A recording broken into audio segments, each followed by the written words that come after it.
Now, my brothers and sisters, let's look at James chapter 1, verse 13. And I will read it in King James Version. Quote, "Let no man say when he is tempted, I am tempted of God. For God cannot be tempted with evil, neither tempteth he any man." Unquote. Now let's parse this from the Greek to the English so we get a better understanding. I notice that there are a few phrases in this verse that are unique in Scripture. That only happens one time. It's here where James wrote it, and that is it, just once. Now, no man actually is represented 238 times in the New Testament. When he is tempted, that is only found in this verse. I am tempted is found only in this verse. Cannot be tempted is only found in this verse. With evil is found 2 times. And I think this is important. So let me read this to you. James 1:13. Now notice when I say with evil. Let no man say when he is tempted, I am tempted of God, for God cannot be tempted with evil, neither tempteth he any man. In Proverbs chapter 19, verse 23, it reads, "The fear of the Lord tendeth to life, and he that hath it shall abide satisfied. He shall not be visited with evil." He shall not be visited with evil. And that's in Proverbs 19:23. So the condition to not be visited with evil is to have the fear of the Lord tending to our lives. And then we will be satisfied and we will not be visited with evil. So in other words, we won't lust for things. Any man is found 141 times through the King James Version. Now, let's look at some of the parsing. The word say, let no man say, that is actually a present, active, imperative. And what that means is it's happening now, and it is a command to the hearer. So, right now, you're commanded. So, that is what say means. When he is tempted. So say when he is tempted. Parsing that out, it's present passive participle. And what does that mean? That it's now, and it's the passive tense, and the participle means that it's in ing or ed. So when he is tempted, it's happening now, and it doesn't have to be an active role. It's happening to you. But it is happening. I am tempted. Parse that out. It's present passive indicative. What does that mean? It means that it's happening.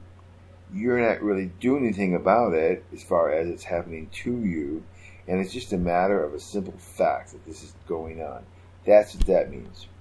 So, looking at this verse again.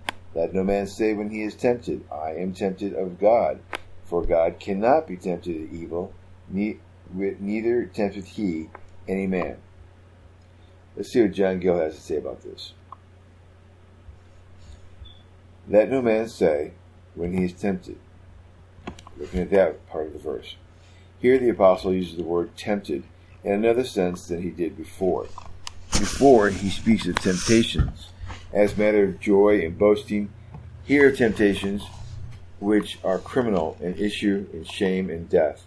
The temptations he before makes mention of, being patiently endured, dominate men happy, but here such are designed, which are to be depreciated and watched against, before he treats of temptations which were the means of trying and exercising grace, and of purging away of the dross, the waste, of sin and corruption. For here of temptation to sin, and which are in themselves sinful, before he discourses of temptation in which God was concerned, but here of temptations which he removes from him and denies of him as being unworthy of him. Wherefore, when any man is tempted to sin, whether when under adversary or in prosperity, let him not say, quote, I am tempted of God, unquote. For God is holy and without iniquity, nor does he delight in sin, but hates and abhors it, nor can he commit it, it being contrary to his nature and the perfections of it. Whereas no one can tempt another to sin unless he is sinful himself and delights in sin, and in those that commit it, nor without committing it himself. And yet sinful men are apt to charge God with their sins and temptations to them in imitation of their first parent. Adam, when fallen, Genesis chapter 3, verse 12, and I read, quote, And the man said, The woman whom thou gavest to be with me, she gave me of the tree, and I did eat, unquote. This is Adam's sin of rebellion.